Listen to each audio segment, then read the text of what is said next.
So welcome back to the shop, friends. So today I thought I'd share with you the correct method for soldering wires. Soldering, of course, in my opinion, is the best way to connect wires. Many of us kind of maybe default to these little guys. We've seen these little automotive style connectors in there, and well, they're not great. Just go look at your trailer after a couple of years being outside using these. You know, they're not ideal.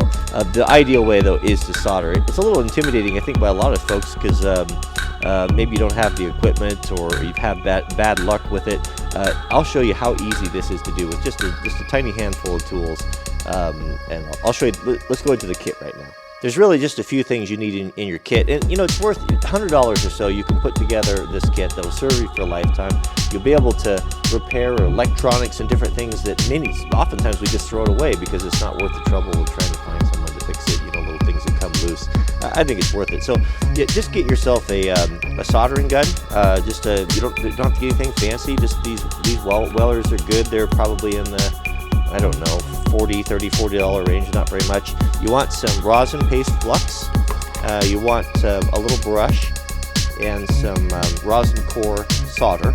You don't want to use the solder used for plumbing. It's not the right stuff.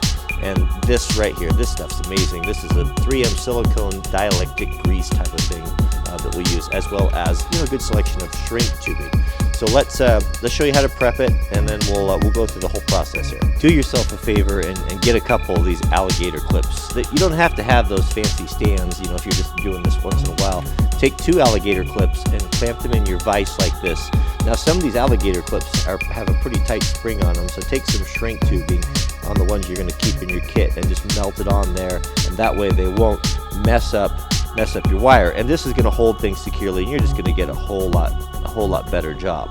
Okay, so for joining the wire, there's a couple different ways of doing it, but what I have found to be the best, and this is what Granddad always did it, is you fray the ends of the wire like this. You kind of splay them out like this and join them so they intermingle, kind of mesh like fingers together. Pinch one side like this here and start bringing everything together, and then twist. Twist this side here, and then twist this side over here like that, and that's going to give you the cleanest, the smallest, because we're going to shrink. If this is going to be something that's exposed, when we're going to put our shrink tubing on there, it's going to be a little more low profile and look a little better. Now we can clamp it into our jaws and get everything ready for the solder. I don't think I mentioned you want a damp sponge too. Just any sort of old worn out sponge will be fine. Now with everything ready, you're going to take your rosin flux, right, and we're going to apply that on there like that. So just coat that on there, and that's going to help that solder to bind. It probably wouldn't be a bad idea to have heated that up first. Then we're going to get a soldering iron, untangle the cord, hooks on everything. Okay, so this shouldn't take long to heat up. So what we're going to do is we're going to put that on there like that, just until that flux starts to melt in, that rosin, and it starts to melt down inside the wires there, right? And then Granddad always said you touch the end of that there to tin it. I don't know why, I just always have. And we're going to heat from the bottom, and we're going to start heating that up until this melts. Now we don't want to touch the solder to the iron. That took a long time to heat up there. There we go. Now it's like just like that. We don't put so much on there that it's going to drip off. Don't try to dribble it on there. I could probably use a little bit more right there. There we go. That's all. That solder joint looks pretty good. Now remember, this is marginal advice, so take it for what it's worth. Now we want to waterproof this. This is where we're going to use the 3M silicone paste. Having this in your shop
is you're going to get a waterproof connection for joining two wires together that's probably going to be tougher than the wire itself.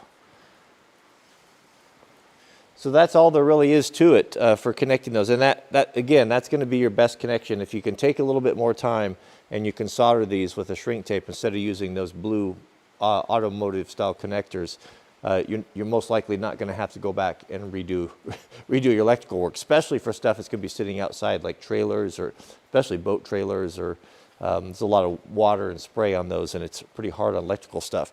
So what I'm going to do, so also I was going to add, so a lot of folks have been asking, what happened to Wrangler Mart?